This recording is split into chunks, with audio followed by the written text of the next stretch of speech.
lleva por nombre las destrezas necesarias de la comunicación para el ministerio cristiano. Es la proyección homilética, es la proyección homilética, ¿verdad?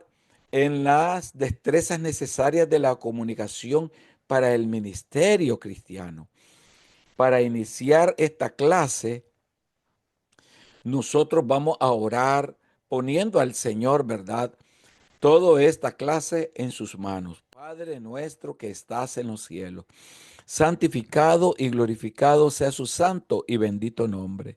Señor, venimos ante su presencia para darle honra y gloria, porque usted, Señor, es el único digno a quien debemos de honrar y debemos de glorificar, porque usted murió en la cruz del Calvario y derramó su sangre.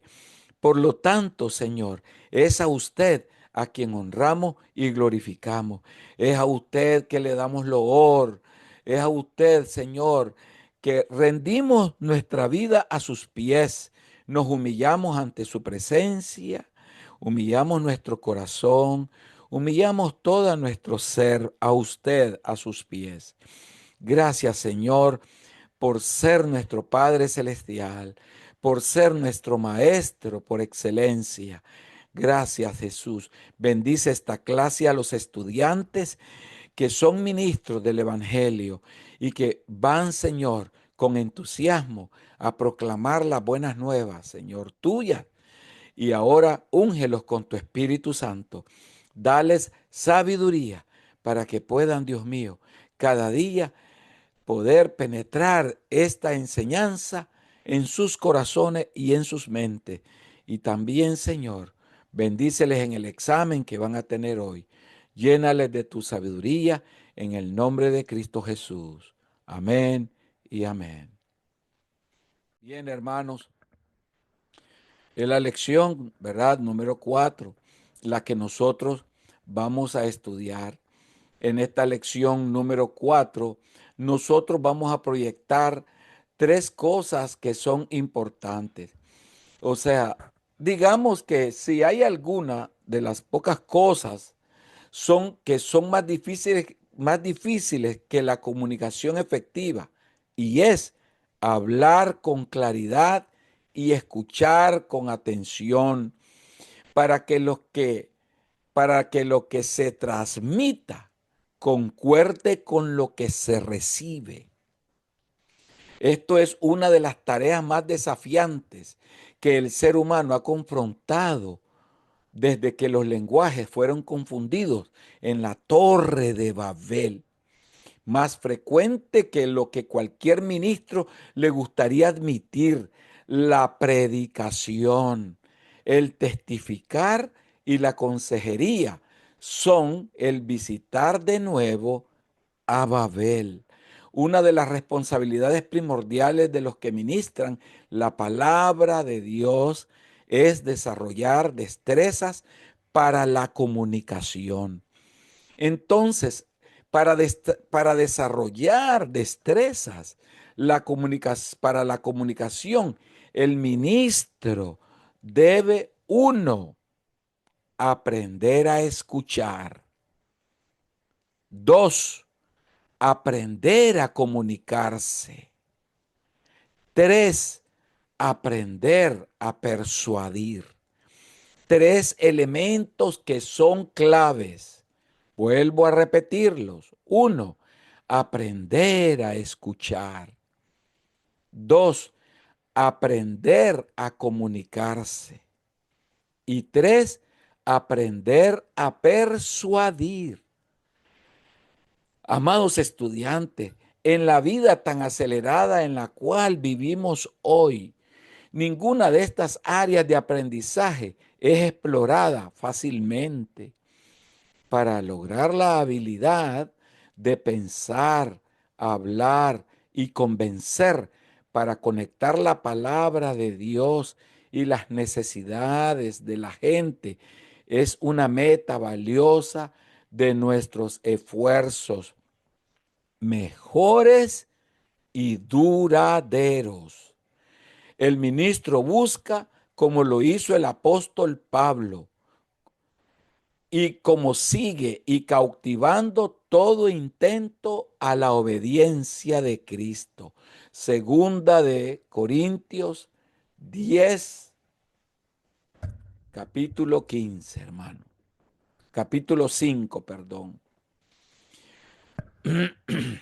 Una historia que vale la pena a pesar de la lucha más tenaz. A pesar de la lucha más tenaz. Nosotros vamos entonces ahora, hermanos, a aprender a escuchar. Debemos aprender a escuchar antes de hablar. La palabra de Dios para la vida humana debe ser entendida y aplicada a nuestras vidas antes de intentar comunicárselas a otros. Nosotros, los ministros, hermanos, servimos como los comunicadores del Dios que habla. Nosotros tenemos primero que recibir la palabra en nuestras vidas antes de hablarla. Nosotros corremos el peligro de hablar mucho y decir poco, ¿verdad? Muy arriba en la lista imperativa de la educación del ministro, hermanos, está el aprender a escuchar. Escuchar, hermanos, es un arte aprendido. Nosotros debemos aprender a escuchar porque los oyentes se hacen y nos nacen. Vuelvo a repetir, los oyentes, hermanos, los hacemos nosotros. Ellos no nacen oyendo, somos nosotros los que vamos a hablarles de la palabra. Escuchar no es una capacidad innata, pero sí un arte aprendido. La mayoría de nosotros estamos más prestos a hablar que a escuchar. Nosotros encontramos más fácil usar nuestra boca que nuestro cerebro. Santiago, el apóstol Santiago, tiene buena razón al escribir estas palabras en Santiago capítulo 1, del 19 al 21.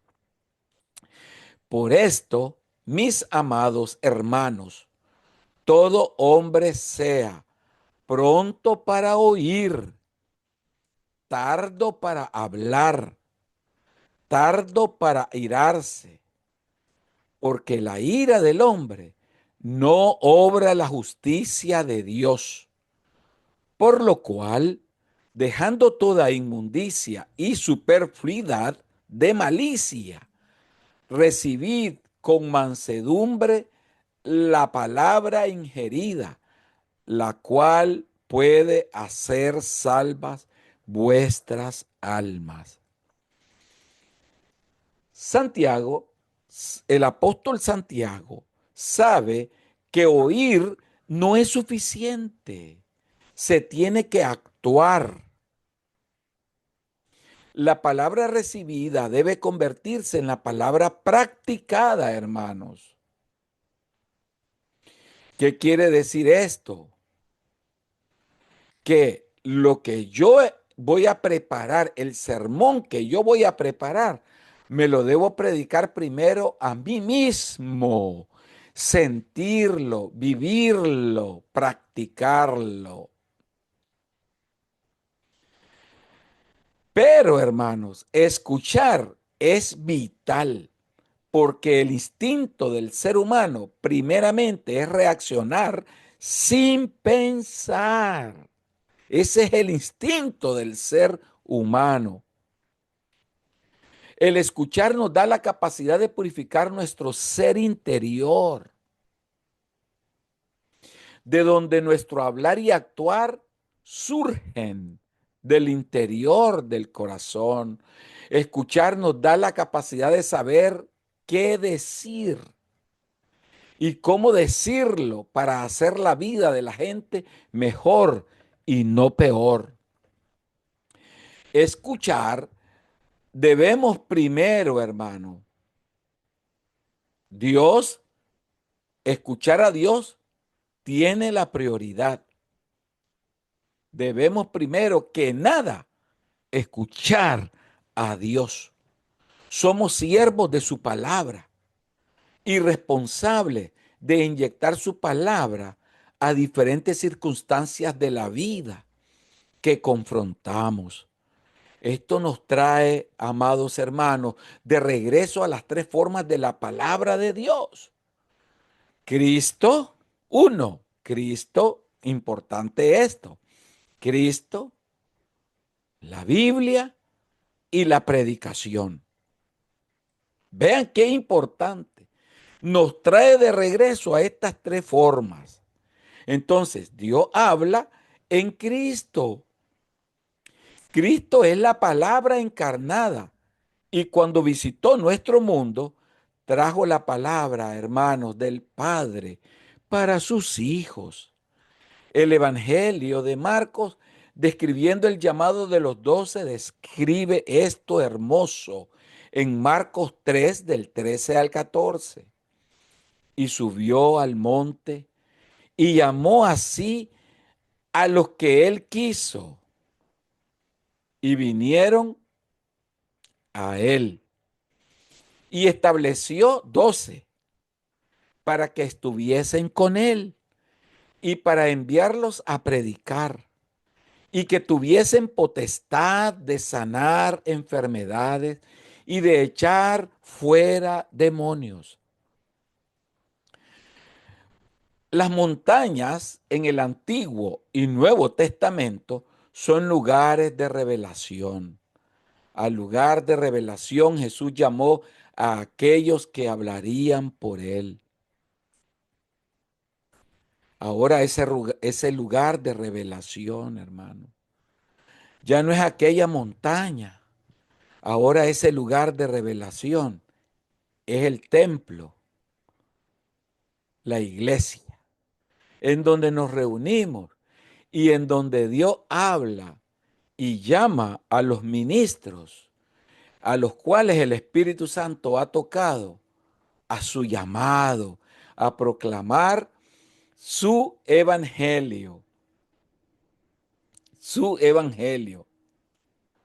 Entonces, antes de que ellos hablaran por él, tenían que estar con él como sus discípulos, con él en el campo de aprendizaje, con él aprendiendo mientras trabajaban. Estando con él, recibieron de él las palabras que les daría significado a sus vidas y contenido a sus mensajes. Ellos tenían que ser oidores antes de oradores. Qué importante en la vida de cada creyente, de cada líder, en este caso, que pueda primero escuchar en el susurro, en el silencio, lo que Dios le quiere decir. Entonces, hermanos, adelantándonos a hablar antes de escuchar, nos deja muy pobres las calificaciones. Frecuentemente derrotados. Si seguimos el ejemplo de Simón Pedro, el discípulo impulsivo, a través de los evangelios podemos ver cuánto sale mal cuando alguien es rápido para hablar, pero lento para escuchar. Jesús puso un énfasis tremendo en la acción. Tome como ejemplo, amado hermano, la parábola sin igual del buen samaritano. Surgió por la pregunta: ¿qué debo hacer para heredar la vida eterna? La respuesta fue dada en los dos grandes mandamientos: amar a Dios y amar al prójimo. Jesús dijo: hagan esto y ustedes vivirán. Esto trajo otra pregunta: ¿quién es mi prójimo? Fue entonces como Jesús contestó la pregunta con la historia del buen samaritano, el cual hizo por el hombre herido en el camino, mientras otros solamente pasaron sin hacer nada. Jesús terminó el diálogo con este reto: vayan y hagan lo mismo. Lucas 10, del 25 al 37. Observe el acento en la acción. ¿Qué debo hacer? ¿Qué debo hacer? Hagan esto y vivirán. Vayan y hagan lo mismo. Obviamente que la vida de amor es una actividad intensa y significativa. Pero, amados hermanos, este pasaje en el Evangelio de Lucas es seguido de inmediato con la historia cuando Jesús visitó la casa de María y Marta en Betania. María estaba sentada quietamente a los pies de Jesús, escuchando las enseñanzas del Maestro. Mientras Marta estaba muy ocupada en la cocina preparando los alimentos para su visita amada. Indudablemente que tampoco yo no culpo, digamos, en este caso a Marta, porque Marta tenía el sentimiento de ama de casa. Cuando uno llega a la casa de los hermanos, ¿qué es lo que hace el esposo mientras habla con uno? ¿Qué hace la esposa? Preparando lo que le va a servir en ese momento al pastor. Un jugo con una galletita o un pancito para conversar, porque se siente agradada o agradado de que esté el pastor en la casa. Entonces, esto le pasó a Marta, ¿verdad? Marta quería agradar a Jesús, dándole lo mejor, hermano. Ella quería también darle una atención, trabajando, trabajando, trabajando. Y su hermana sentada, escuchando. Marta, frustrada, entró al lugar donde estaba Jesús enseñando y María aprendiendo. Marta apuntando a María y hablándole a Jesús, demanda: dígale que me ayude. Pobre Marta, ¿no? Tratando de decirle al Señor lo que tiene que decirle a María. Jesús le respondió: tú estás preocupada por muchos quehaceres, pero una cosa es necesaria, Marta. María ha escogido lo mejor, que es lo mejor, y no se le quitará. Ese relato lo registra Lucas capítulo 10 del 38 al 42. Jesús estaba diciendo, en efecto, hermano, escuchar debe de preceder al hacer. Nosotros primero debemos escuchar.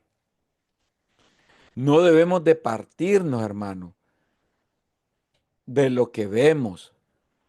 Por eso es que cuando vamos a preparar un mensaje, un sermón, tenemos primero que escuchar la voz del Espíritu Santo, amados hermanos. Si nosotros no escuchamos la voz del Espíritu Santo, ¿cómo vamos nosotros a penetrar en nuestra vida esto que nosotros estamos ahora diciendo? ¿Cómo? ¿Cómo puede usted dar un mensaje sin que antes el Espíritu Santo no le haya hablado? El Espíritu Santo enternece al siervo de Dios. El Espíritu Santo, hermano, doblega los pensamientos, las actitudes, las acciones del siervo de Dios. El Espíritu Santo, hermano, toca los sentimientos del siervo de Dios. El Espíritu Santo, hermano, doblega el espíritu, el alma y el cuerpo del siervo de Dios. Lo doblega. Tenemos que unirnos en compañía con Jesús y escuchar lo que Dios está diciéndonos, hermanos, en Él, en Él. Entonces Dios habla en las Escrituras también. Venimos a Jesús viniendo a la Biblia. Allí Él nos llama a la montaña. Allí Él nos habla su palabra para moldearnos como siervos de tal palabra, como ministros. Una responsabilidad como la de Moisés. Eso lo podemos ver en Éxodo 19, capítulo 19, 3, versículo 3, 6 y 7. Y Moisés subió a Dios, y Jehová lo llamó desde el monte, diciendo: Así dirás a la casa de Jacob, y denunciarás a los hijos de Israel, y vosotros seréis mi reino de sacerdotes y gente santa. Estas son las palabras que dirás a los hijos de Israel. Entonces vino Moisés y llamó a los ancianos del pueblo y propuso en presencia de ellos todas estas palabras que Jehová les había mandado. Entonces, escuchamos de Dios y después le hablamos a la gente. Su palabra escrita es la fuente de nuestro mensaje para ellos, hermanos. Las habilidades de la comunicación efectiva en nuestra tarea requiere darle grandeza, grandes pedazos de tiempo para estudiar la Biblia. Ninguna otra literatura provee más sabiduría o mejor preparación para el ministerio. La Biblia, o mejor, bueno, cuando nosotros vemos la Biblia, está repleta de sabiduría porque está basada en la gran gama de relaciones de la persona a Dios, de persona a persona y de las personas a las cosas que componen lo que es la vida humana diaria. Escuchar a Dios como Él nos habla por medio de la Biblia es indispensable para equiparnos para hablar, amados hermanos, a los demás. Como notamos, hermanos, en la lección anterior, el Cristo resucitado antes de su ascensión formó sus discípulos en una clase bíblica. Lucas 24, del 44 al 48 dice: Y él les dijo: Estas son las palabras que os hablé, estando aún con vosotros, que era necesario que se cumpliesen todas las cosas que antes que están escritas de mí en la ley de Moisés y en los profetas y en los salmos.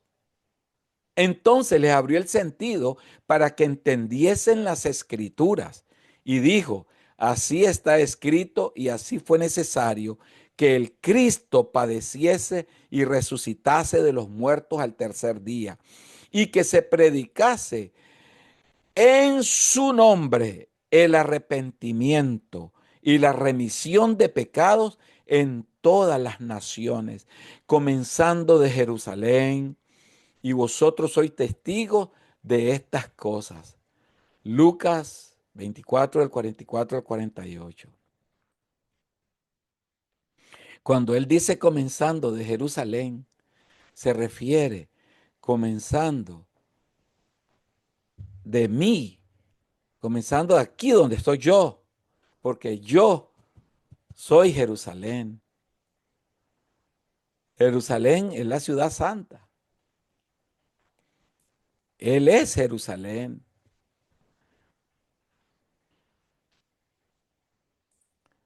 Jerusalén, hermano, es la iglesia. Jerusalén, hermanos, es todo aquel que viene redimido por la sangre de Jesucristo. Antes de que nos pueda enviar, tenemos que llamarnos para oír y entender el testimonio bíblico acerca de Él como Salvador del mundo. del estudio de la Biblia nos envía a hablar en la luz del día y a proclamar de los techos lo que Él ha susurrado en nuestros oídos. Mateo 10:27. Lo que se aprende en privado viene a ser un discurso público. Los techos planos de Palestina eran lugares convenientes para los heraldos proclamar sus mensajes. Primero, sin embargo, el Señor tiene que hablar el mensaje a sus heraldos para que después sea anunciado completo y con valentía al mundo. Entonces Dios habla, amados estudiantes, a través de la predicación. Aquellos que han de predicar deben escuchar la predicación, deben entrenarse como oidores si esperan hablar para que otros les escuchen. Cuando un hermano, por muy humilde que sea, está predicando o está enseñando, debe de ser, hermano, de reverencia, de respeto, estar atento, escuchándolo. Porque es la palabra la que se está hablando, hermano. Y si esa palabra nosotros no le tenemos reverencia, ¿a qué le vamos a tener reverencia si el Espíritu Santo está morando en ese momento, en esa palabra y en ese lugar? Y ve todo, siente todo, vive todo. Por muy humilde que sea aquel hermanito, tenemos que escucharlo con una atención porque es la palabra del que está arriba y por todas partes que está hablando en ese momento. Es su palabra.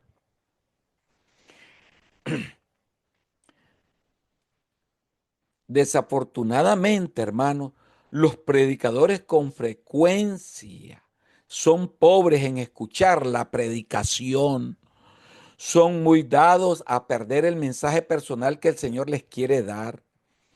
Muy fácil asume la postura de pasar por alto la palabra predicada como un mensaje para los demás, en vez de escucharlo como un mensaje para ellos. ¿Qué quiere decir? Que el predicador cree que como ya se la sabe toda, entonces ¿para qué voy a escuchar a ese hermano que es humilde? Ese ni sabe nada de hermenéutica, ni de esto, ni de lo otro. ¿Por qué lo voy a escuchar? Si yo ya sé todo eso. Además, me atrasa en escuchar lo que yo ya sé. Lo que no sabe ese predicador es que la palabra que se estaba dando en ese momento era un mensaje para él y él no lo pudo escuchar porque sus oídos los tapó y le dio rienda suelta a su yo personal, a su egoísmo y perdió lo que Dios le quiso decir en bendición. Cuando somos aparte de la congregación, nosotros los ministros debemos escuchar al igual que el resto de la congregación. Lo que el Señor nos está diciendo, debemos recibir en el servicio de adoración sabiduría para nuestro caminar y no simplemente unos cuantos puntos para hacer nuestro trabajo o cómo no hacerlo. Debemos escuchar no para criticar el sermón de otros, sino para atrapar la voz de Dios para nuestros corazones necesitados.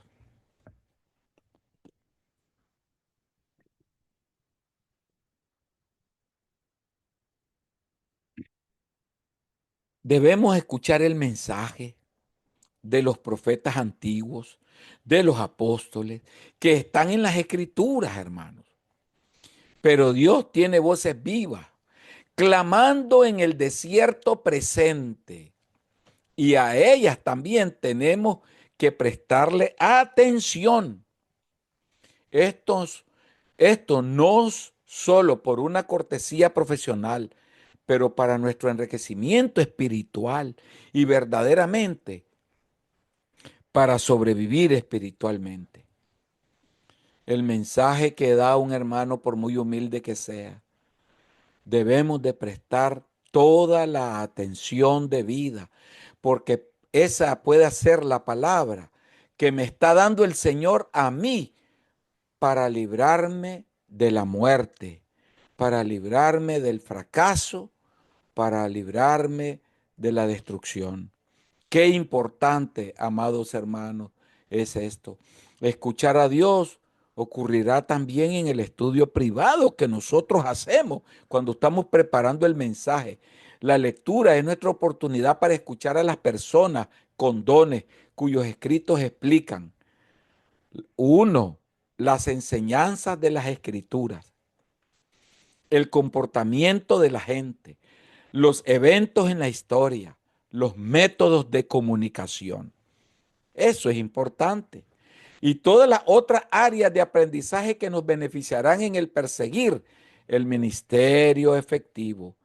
Correctamente hecho, el estudiar es una forma de escuchar a los exégetas, teólogos, psicólogos, historiadores, comunicadores. Este escuchar nos ayuda a desarrollar nuestras propias destrezas en la comunicación, el meollo de nuestra lección de hoy, el centro de nuestra lección de hoy. Escuchar a Dios ocurrirá en adoración colectiva también. Escuchamos y aprendemos juntos con todos los santos para poder abrazar el amor infinito de Cristo que sobrepasa todo entendimiento. Efesios capítulo 3 del 17 al 19. Escuchamos con todos los santos porque así nos enriquecemos en la contribución del pueblo de Dios, amados hermanos, en el escucharnos y aprender mutuamente. Esto nos capacita para aprender a escuchar y escuchar para aprender. Escuchar a Dios ocurrirá también en la oración.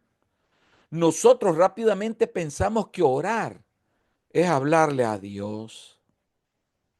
Eso es lo que nosotros rápidamente nos ponemos a pensar, hermano. La oración se entiende mejor con una conversación con Dios y que se requiere oír al igual que hablar. Jesús enseñó, cuando tú ores, oiga, decid en Lucas 11:2, cuando tú ores, decid en Lucas 11:2. Oración es hablar con Dios, es escuchar de parte de Dios. Cuando él habla de la lucha con el aguijón en la carne, Pablo, el apóstol Pablo escribe, 3 veces he rogado para que el Señor me quite este aguijón, pero él me ha dicho, bástate mi gracia. Segunda de Corintios 12, del 8 al 9. El apóstol Pablo hizo ambas cosas.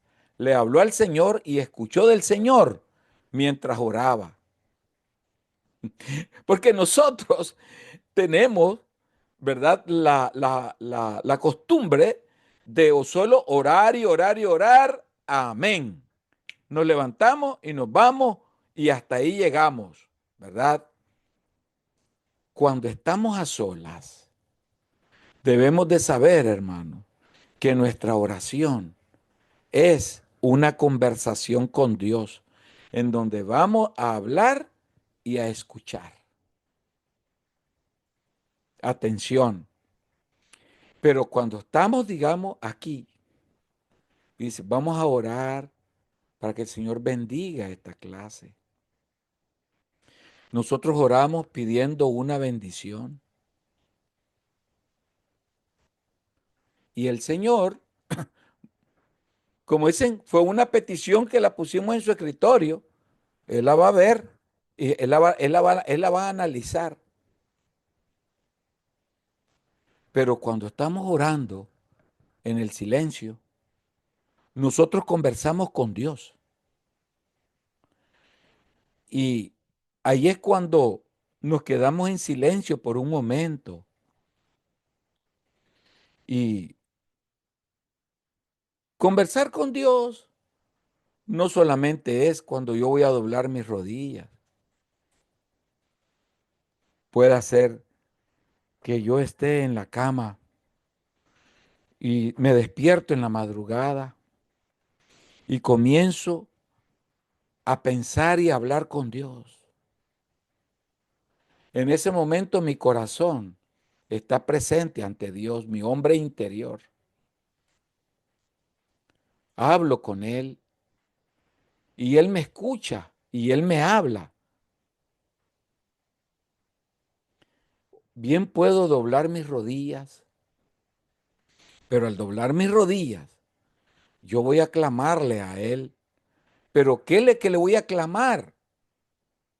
O voy a conversar con Él o le voy a clamar. ¿Qué le dijo el Señor al apóstol Pablo? Deja de llorisquear, Pablo. ¿Qué llorisquear, hombre? Ya me tenés cansado con ese problema, ese problema. No, ¿qué querés? No te lo voy a quitar, le dice. Yo no te voy a quitar ese problema, Pablo. No te lo voy a quitar. Deja de estar llorando, hombre.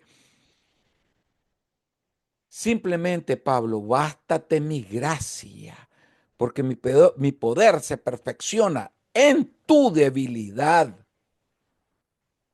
Ya deja de llorar. Pablo conversaba con Dios. Y Pablo no conversaba, yo lo veo a Pablo no conversando tan solo doblando su rodilla. Y ya voy a decirle por qué les hablo esto. Pablo conversaba con Dios cuando estaba sentado en la cárcel a solas. Él, mientras escribía, mientras Pablo hablaba, él conversaba con Dios. Él hablaba con Dios. Él tenía una comunicación. Él se sentaba como que estaba Dios sentado en la otra silla o en la cama.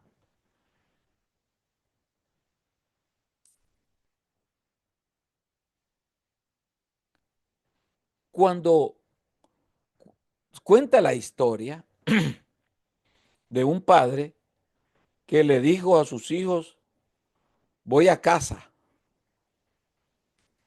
Se vio ausentado un mes de casa.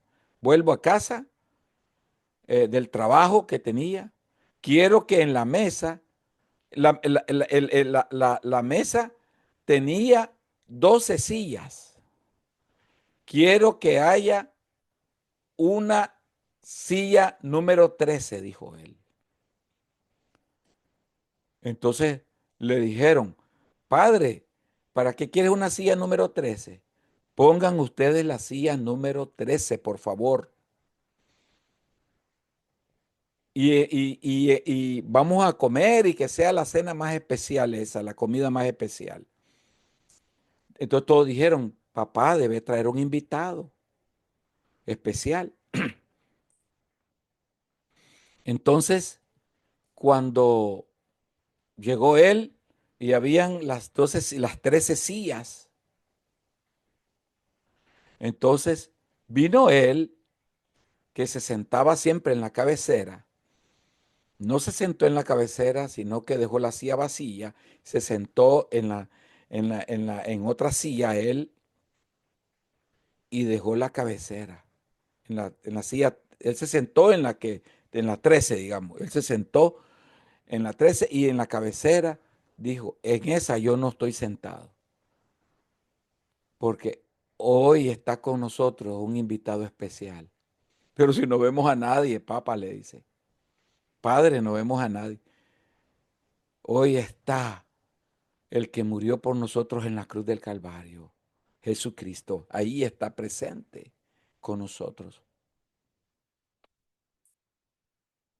Y todos se volvían a ver unos a otros y decían, ¿qué le pasa a papá? Él está ahí con nosotros. Y Él va a escuchar todo lo que hablemos aquí. Él va a ser partícipe hoy de nuestras decisiones, de todo lo que aquí se haga. Él es parte de esto. Él está aquí.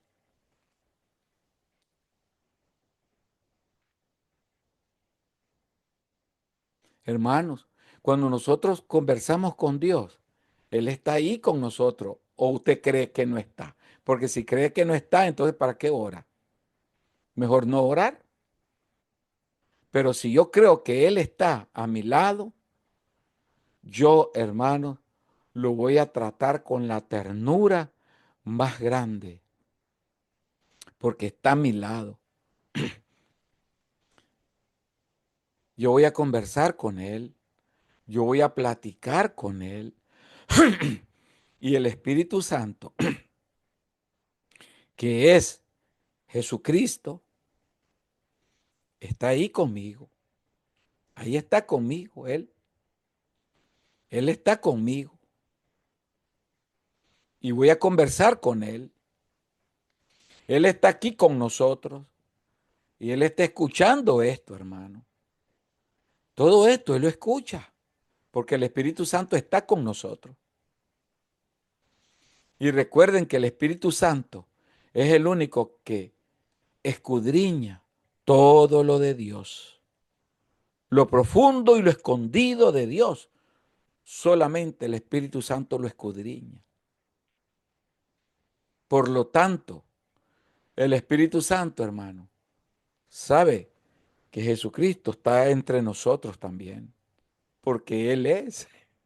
Él es. Debemos aprender a escuchar tanto a la gente como a Dios. Escuchar a la gente es importante. La comunicación no es de una sola vía. Nosotros debemos aprender a escuchar a aquellos a los cuales le hemos de hablar. Debemos escuchar las preguntas que preguntan. Uno. Dos, las sugerencias que hacen. Las quejas que someten. Los testimonios que dan. Aprendamos a escuchar, hermano. Aprendamos a hablar. El hablar por Dios es la tarea primordial del ministro. Esto es muy importante para dejarlos a la comunidad o al momento de la inspiración. Uno llamado a predicar debe trabajar duro para ser un comunicador efectivo. El maestro merece el esfuerzo. El mensaje merece el esfuerzo. La gente a quienes el mensaje es llevado merece el esfuerzo. Pablo descarta la altivez de la sabiduría y toda la elocuencia humana. Primera de Corintios 2 del 1 al 5. Pero él también argumenta persuasivamente acerca del reino de Dios. Está en Hechos 19:8. Él quería hacer lo mejor para el Señor quien lo envía a hablar y por la gente que necesita escuchar.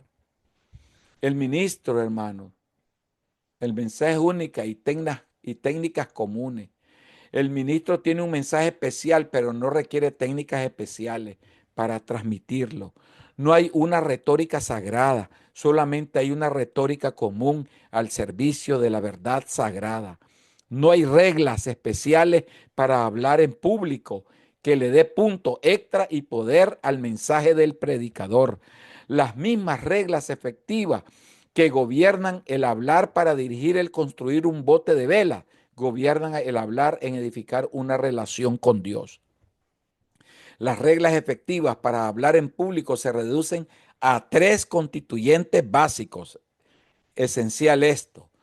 Tenga algo de valor que decir. Dos, dígalo con un lenguaje sencillo y persuasivo. Tres, pare cuando lo ha dicho.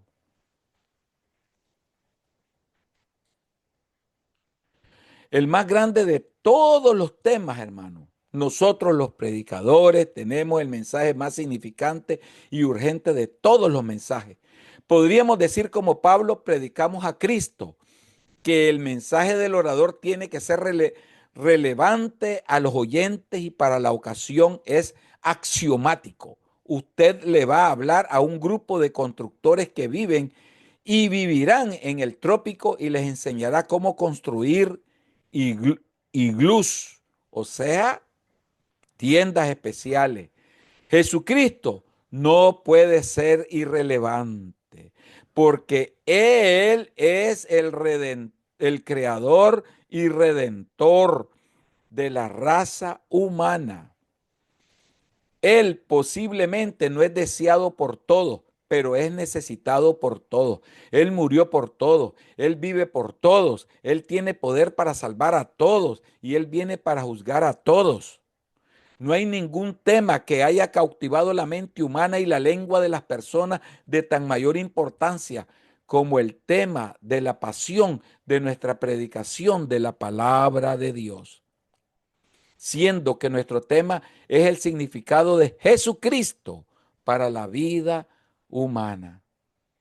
Es un tema inagotable y en cualquier momento solo una pequeña porción se puede compartir, aunque en una vida completa de predicación fiel dejará mucho sin poderlo decirlo todo. Yo me muero y no voy a predicar todo lo de Jesucristo, hermanos.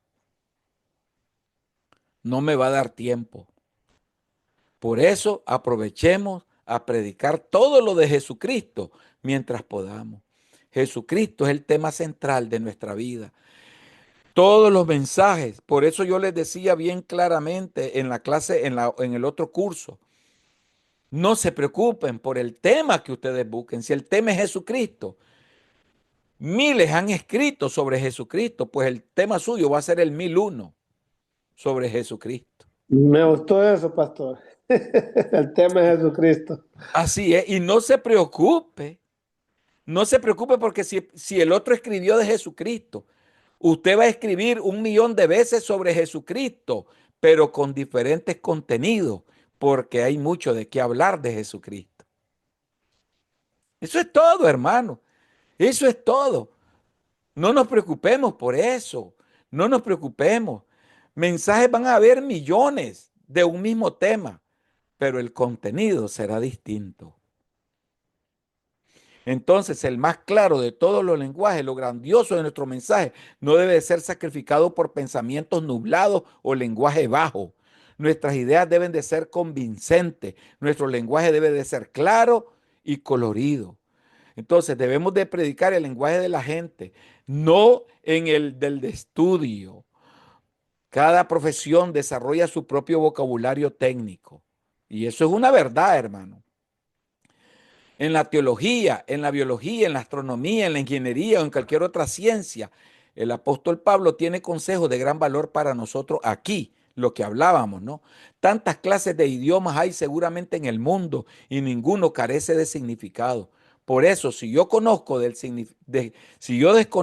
significado del idioma, seré como extranjero al que habla, y el que habla será como extranjero para mí.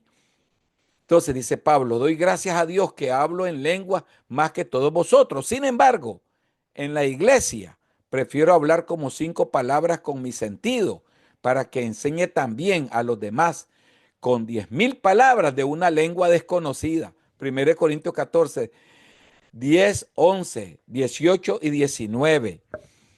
Hermano, ¿de qué estamos preocupados si el apóstol Pablo dice, no estés preocupado, lo que el Espíritu Santo te va a dar, vas a hablar de Cristo, ese contenido que hables, que salga de tu corazón, y eso será suficiente.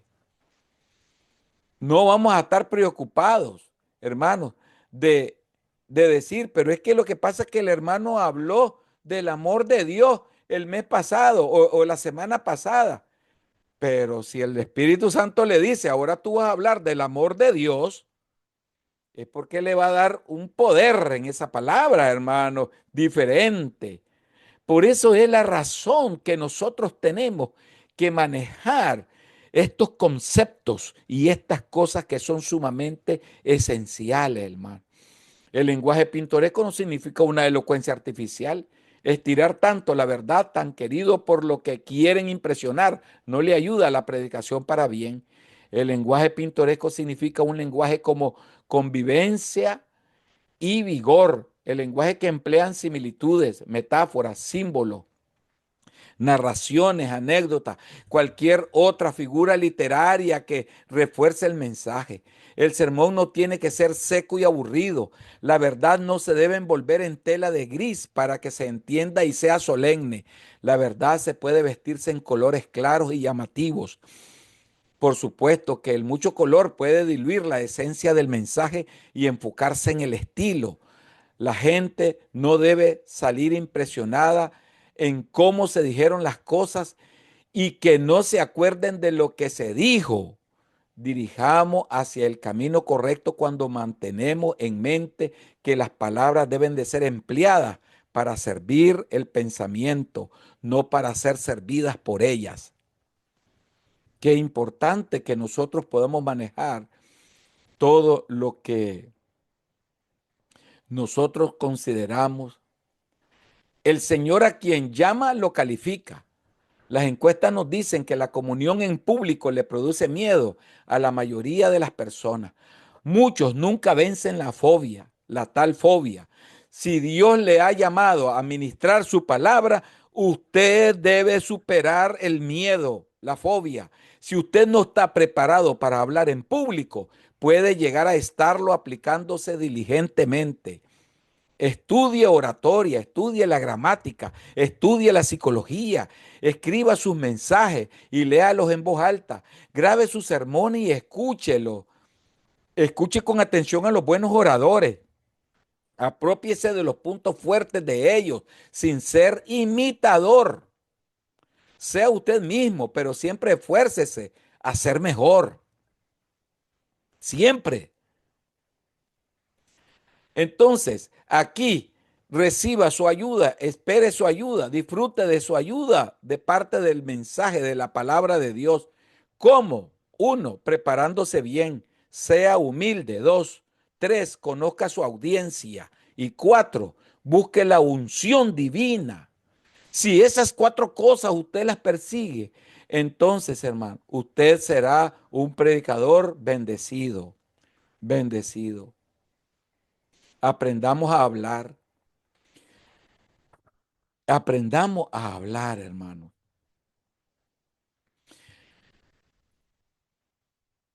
¿Cómo puede usted desarrollar un estilo de comunicación persuasiva y placentera? Grabe y escúchese a usted mismo y corrija los errores. Analice sus puntos fuertes y débiles. Escuche a los buenos oradores y tome nota de lo que cree que le ayudará en su comunicación. Tenga una persona que le critique sus predicaciones y que comparta sus observaciones. Trate con todas las faltas como reto para mejorar. Ore al Señor para que le ayude y espere su ayuda. Una de mis mejores críticas que yo tengo en mi casa es mi esposa. Mi esposa es la primera que me está diciendo, yo creo que el tema, el título, lo podés enfocar de una forma distinta de acuerdo al contenido que me estás dando. Podés enfocarlo a este sentido. Ella me lo critica los mensajes y me dice cómo mejorarlo y me ayuda. ¿Por qué? Porque es necesario eso, hermano. Es necesario.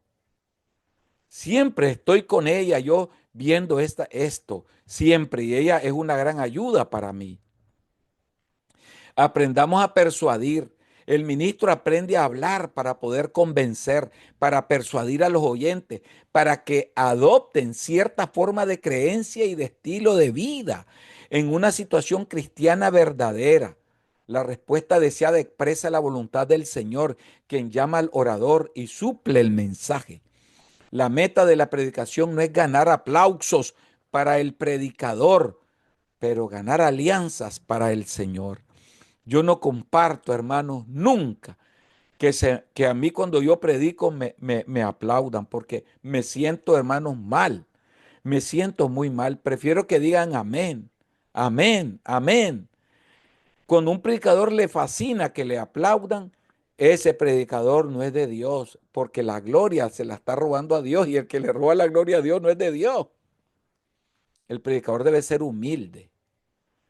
Debe decir, ese aplauso dígamelo en amén, porque eso significa que usted está recepcionando la palabra y me la está afirmando de que la palabra de Dios es verdad. Por lo tanto, diga amén. Entonces, todo esto nosotros debemos de verlo. Hay un caso donde se registra que el mensaje del predicador movió a toda una ciudad para que se arrepintiera. salvando la ciudad de la destrucción. Sin embargo, este resultado desagradó totalmente al predicador. Era la ciudad de Nínive y el profeta era Jonás. Eso está en Jonás 3 y 4. Un sentido equivocado de patriotismo envolvió a Jonás al punto de resentirse cuando Dios quería salvar la ciudad. Se disgustó porque ya la ciudad se había arrepentido. Él quería que lo oyeran predicar.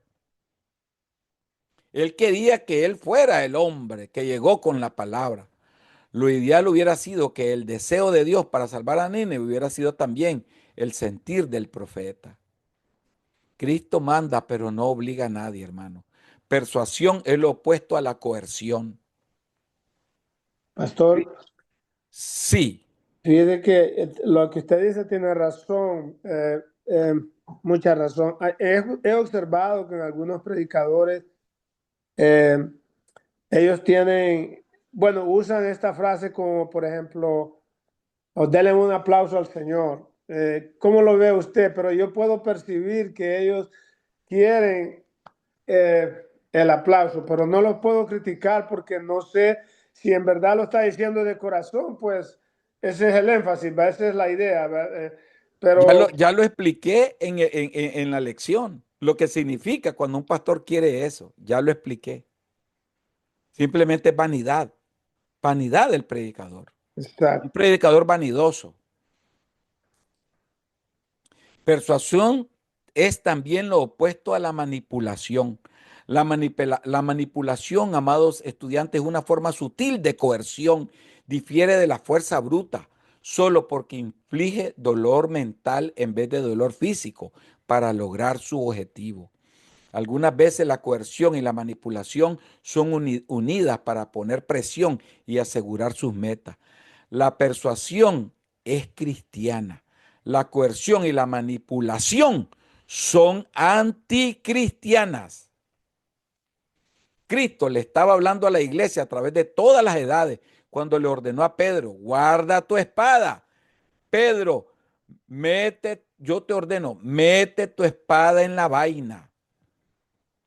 La única arma que Jesús permite en el ministerio es la espada del Espíritu, lo cual es la palabra de Dios. Efesios 6, 17 y Juan 18, 11. La persuasión respeta a Dios y a la gente. La persuasión respeta a Dios porque Él ha conferido libre voluntad a sus criaturas humanas. Dios busca de nosotros no una obediencia de esclavos que son obligados a hacer su trabajo a la fuerza, sino una obediencia de hijos e hijas que están motivadas por el amor. Dios no nos forja a nosotros para ser buenos o hecho lo malo. Verdaderamente, Dios no nos va a forjar para lo malo. Verdaderamente, como alguien ha observado, el infierno es el respeto eterno que Dios paga a la voluntad libre que Dios le ha dado a la humanidad. Por eso decía el escritor o el escritor, es anónimo ese poema. No me mueve el infierno tan temido para dejar por eso de ofenderte. Ni me mueve el cielo. Dice, no me mueve el infierno, no me mueve el infierno tan temido, ni me mueve el cielo para dejar por eso de ofenderte. Tú me mueves, Señor, muéveme el verte clavado en una cruz y escarnecido. Ni el cielo ni el infierno debe ser forma que nos mueva a nosotros para temer y amar a Dios. Y para que a la gente le metamos miedo. No, en ningún momento. Nosotros debemos de mover a la gente por amor. Ese Cristo crucificado en la cruz nos debe de mover para persuadir apelaciones a través de la predicación. La persuasión argumenta, pero la coerción silencia. La persuasión presenta alternativas, pero la coerción depende de la fuerza. Apelaciones para persuasión.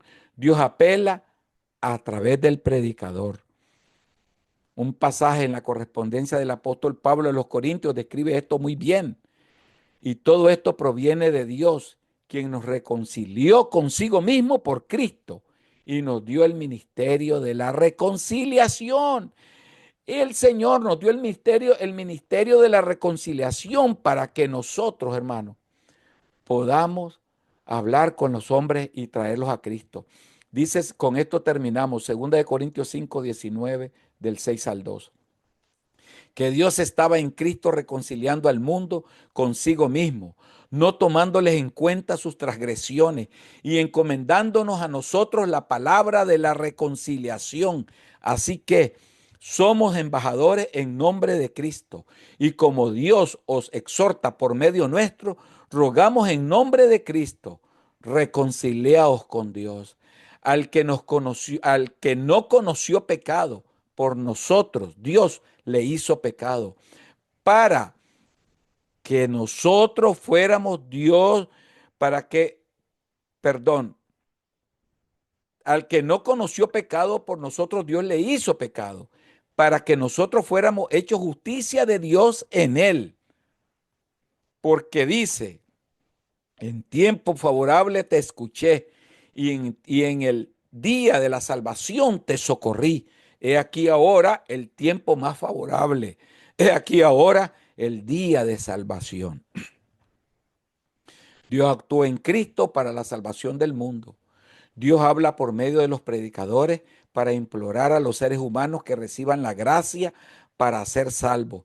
La oportunidad para la salvación es hoy con gran urgencia. De esa manera, la apelación para hacer la decisión se hace para sentir la urgencia, para extender tal ministerio, para repetir la apelación en la tarea para cada ministro verdadero. La apelación debe repetirse aun cuando sea rechazada. No tenemos otro plan. Nosotros, en primer lugar, apelamos a las escrituras, una apelación racional. Dos, nosotros apelamos al sentido de obligación, una apelación emocional. Tres, nosotros apelamos al interés propio para el conocimiento, una apelación a la abolición. Aprendamos a persuadir, hermanos. Aprendamos a persuadir. Bueno, estudien cuáles son los elementos, cuáles son algunos de los elementos en la comunicación persuasiva. ¿Por qué algunos líderes recurren a la coerción en vez de la persuasión? ¿Cómo podemos mantenernos sin cruzar la línea entre la coerción, manipulación y la persuasión? Estudien eso, hermanos. Hemos concluido esta clase. La próxima clase es la número 5. Las posiciones comunes del ministerio cristiano. Unas clases maravillosas que yo espero que estudien para que aprendan, hermanos. No solo por el examen, sino aprendan para saber. Bien, hermanos, vamos a orar para ser despedidos. Que nos despida en palabras de oración esta vez nuestro hermano Pastor Ambrosio. Bueno, gracias, Pastor. La verdad que esperamos esos videos de hace 4 años y medio, ¿verdad, hermano Kevin? Y los que Sí, estuvimos ahí ya vemos pocos, pero la verdad que le agradecemos, Pastor, y siempre oramos para que el Señor le dé fuerza, para amén, seguir enseñando y que nosotros sigamos aprendiendo. Y ha sido buena esta noche, bendecida, porque donde se habla de la palabra de Dios, ahí está Él. amén. Y todos pasaron. Y todos pasamos, bendito sea Dios. Y la verdad, gracias, Pastor. Y oremos, hermanos. Papito Santo, te damos gracias por una noche más de estudio, una noche más de conocerte a ti, Señor, porque lo que hacemos es, en los estudios es conocerte más a ti, Papito Santo, y aprender más de ti, para que, Señor, también, como decía el pastor, seamos hacedores de transmitir esta palabra a los demás. Bendito sea tu nombre, papito. Gracias por esta noche. Gracias por el privilegio, papito santo, de haber recibido esta clase. Gracias por el privilegio de que estamos juntos aquí, papito santo. Y gracias por cada hermano, cada hermana que esta noche nos reunimos, Señor, para aprender y cuando aprendemos te adoramos, Señor. A ti sea la gloria y la honra, papito. Gracias por nuestro pastor Wilma, Señor. Te pedimos que en el nombre de Jesús le des los días que tú le has prometido, Señor, y que están en tu mente, Señor. Pero que nos gozamos con Él, Papito Santo, y lo mismo nos gozamos unos con otros, papitos, porque ese es el amor tuyo, el que nos gocemos los unos con los otros. Bendito sea tu nombre por esta enseñanza, bendito sea tu nombre por este día, papito.